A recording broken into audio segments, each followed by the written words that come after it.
안녕하세요. 원성도 TV를 찾아주셔서 감사합니다. 저는 한동안 몸이 안 좋아 유튜브를 쉬었었습니다. 아시는 분은 아시지만 저는 백혈병을 10년 이상 지금 투병하다 보니 심신이 많이 힘듭니다. 또 그렇기 때문에 제가 거동이 잘 안 되기 때문에 할 만한 다른 일이 많지를 않습니다.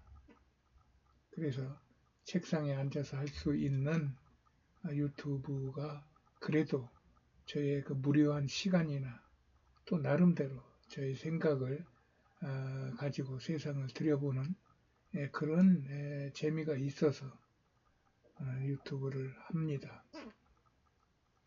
그런 면에서 오늘은 요즘 회자되고 있는 한강 작가의 노벨 문학상 수상 이야기와 이해관계되는 한국의 어떤 위상과 역학을 한번 생각해 보았어요. 몇 년 전에 기생충이라는 영화가 당시 미국과 영국의 아카데미 영화상을 휩쓸고 칸 영화제 이런 국제적인 영화제에서 두각을 나타내며 온 세상을 떠들썩하게 한 적이 있었어요. 그때 어떤 지인이 그 영화를 보았는데 너무 잘 됐다고 목사님도 꼭 한번 보시라고 흥분하며 강권한 적이 있었어요. 그리고 한참 후에 인터넷을 보다 보니 그 영화가 뜨길래 한번 보게 되었어요. 그런데 어떻게 이게 세계적인 영화가 되었는가 의심이 당장 들었어요. 전체 내용도 그 안에서의 메시지도 하다못해 권선징악을 생각하는 우리 국민 대다수의 어떤 일반적인 감정도 찾아볼 수도 없는 그냥 막 흐트러뜨리는 그런 영화였다고 저는 그때 그 생각이 들었어요. 다만 그 영화 감독의 제작 기술, 이런 표현력은 탁월했던 것 같습니다. 그래서 검색을 해보았어요. 그러면서 세상은 내가 생각하고 있는 것보다 이미 너무 기울었구나 하는 생각을 했죠. 세계를 움직이는 힘들이 세상을 이미 장악하는 중에 이 영화 산업도 장악을 당했구나 하는 생각을 했습니다. 그러면서 내가 보지 못해서 언급은 지금 못하겠지만 미나리, 오징어 게임, 그리고 한강의 노벨상 수상 등의 사건들이 이와 같은 궤로 움직여지고 있다는 생각을 지금 하고 있습니다. 이런 세상에 외관적으로 나타나는 현상을 뚫고 더 깊이 들어가 보면 다른 얘기가 나옵니다. 개인이거나 그들의 집단인 사회 단체의 주권자들은 모두 자신의 영향력이 그에 맞는 범위 안에서 최고의 위상과 위력을 나타내고 싶어 한다는 것입니다. 이것은 성경의 초기에서도 아담의 선악과 사건에서 잘 나타나고 있어요. 나는 늘 인류의 실질적인 역사는 이 사건에서부터 시작된다고 믿어요. 즉, 인간에 내재되어 있는 선과 악한 근성의 갈등인 셈이기도 하죠.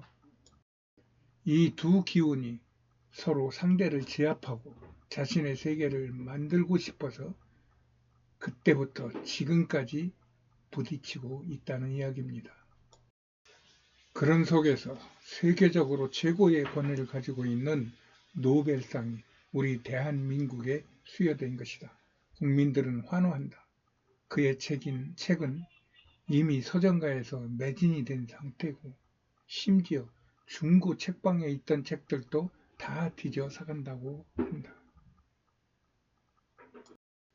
국가적 경사가 난 것은 틀림없다. 그의 문학적 재능이 세계적으로 인정받은 것은 국민 모두의 자부심이 될 수 있을 것이다. 그러나 이런 국가적인 경사 중에도 그의 작품들이 문학으로만 보기에는 어려운 이념과 국가 체제에 깊이 관여하는 것이 일관되게 보이기 때문에 불편함을 느끼는 국민이 많아 보인다는 것이다. 그런 이유로 지금 우리나라는 한강이라는 작가가 노벨상을 탄 것에 대해 많은 이야기들이 회자되고 있는 것이다. 나는 그 논란도 작가의 작품성이나 문학성의 갈등이 아니라 이념적 해석의 충돌로 나타난다고 보고 있다. 아마 작가는 그 분야에서 인정받을 만한 탁월한 재능이 있을 것이다. 그것을 작품에 잘 녹여 넣을 것이고 사람들은 그것을 읽으며 대리 만족을 하게 될 것이다. 여기까지가 문학일 것이다. 그런데 지금 우리나라에서 논란이 되고 있는 것은 그 내용 안에 들어있는 작가의 사상이 드러나기 때문이고 또 이런 사상은 세계를 혼란스럽게 하는 이념 패턴이라고 보여진다는 것이다. 이런 것을 느끼며 앞에서 말한 기생충이라는 영화가 영화계의 노벨상으로 칠 수 있는 아카데미상을 휩쓸게 했는지와 연관이 된다는 것이다. 그리고 그런 것이 우리나라의 각 분야에서 급격히 증가하고 있는 것에 대한 의구심이 든다는 이야기이다. 이런 것들을 보면서 우리나라의 정관계, 또 사회, 문화, 국방 등의 전 분야에서 실질적인 행사를 하고 있는 세력들과 또 동성애, 차별금지법, 2013년에 있었던 WCC 부산 세계총회, 또 금년에 있었던 로잔대, 또 이번 10월 27일에 있을 동성애 반대 집회, 또 몇 년째 이어지고 있는 광화문 집회 등에서 이런 모든 역학이 서로 연관이 되어 지금 나라에 분란이 조장되고 있는 것을 겹쳐 생각하게 된다는 이야기입니다. 이런 되어지는 일들을 보면서 나는 세계가 우리나라를 대하는 한 단면을 보고 있는 것 같습니다. 나는 우리나라는 다른 주장이 있기는 하나 대체로 단군 조선 이래 세계 유일의 단일 민족으로 수천 년 동안 강대국의 틈에서도 나라를 지켜온 자랑스러운 나라임을 주장합니다. 이것은 지금의 강대국들이 흉내내지 못하는 세계 최고의 자산입니다. 국가 자산이죠. 그래서 나는 이것을 초인류 국가의 위상으로 간주하고 있는 것입니다. 이 초인류 국가는 세계를 장악하고 싶어하는 자들에게는 아주 기분 나쁘고 지워버리고 싶은 개념이죠. 거기다가 지금 한국은 세계적인 통계 수치보다는 훨씬 더 막강한 실질적인 실력을 각 분야에서 달성하고 있는 것으로 보여요. 이렇게 한국은 세계를 움직이려 하는 자들에게는 길에 박힌 돌덩이처럼 자신들의 앞길에 방해가 되고 있는 것입니다. 그리하여 그들은 한국을 집중적으로 파고들며 한국의 체제를 무너뜨리고 또 일부 권력자들을 그들의 편으로 끌어들여 한국을 재단하여 자신들의 휘하에 넣고 이 세상을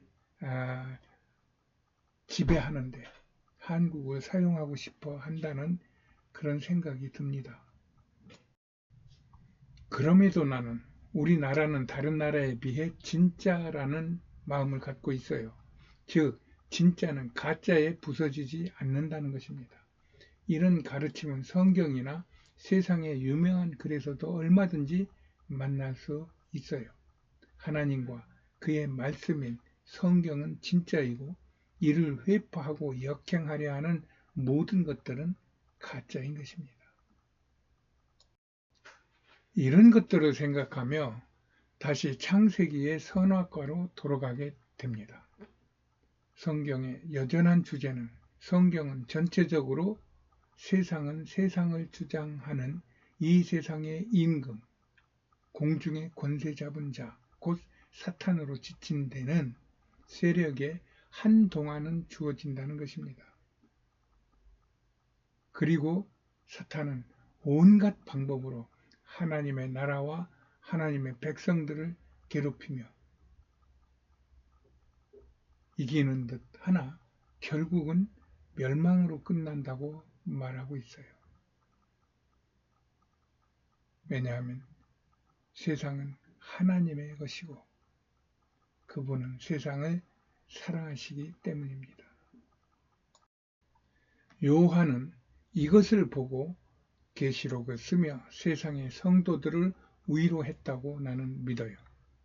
그러므로 이 세상이 내일 망할 것 같고 오늘 나의 고통과 두려움이 혼란한 현상 속에서 살고 있을지라도 그 현상이 아닌 세상을 주관하고 세상을 다스리시는 하나님의 일하심을 볼 수 있는 자는 평안할 것이라는 확고한 위로를 서로 나누고 싶은 것입니다. 참 내일이 잘 안 보이는 답답하고 깝깝하고 두렵고 혼란스러운 세상인 것은 분명합니다. 그리고 이것을 믿는 사람도 안 믿는 사람도 말세의 징조라고 그럽니다. 맞습니다. 지금은 말세가 다가왔습니다. 이로 인하여 많은 사람들이 이념과 사상과 상관없이 고통당할 수 있고 죽임당할 수 있습니다. 사탄은 그런 일을 할 수 있기 때문입니다. 그럼에도 불구하고 그 사탄을 다스리고 사탄을 통제하고 사탄을 이기는 예수 그리스도 우리의 구원주가 나와 함께한다고 하는 그 믿음으로 살아가면 이 세상에 반드시 감사할 일, 기뻐할 일, 찬송할 일이 보일 것입니다. 여러분들의 삶에 이런 확신과 또 감사와 만족이 충만하기를 예수님의 이름으로 축복합니다. 감사합니다.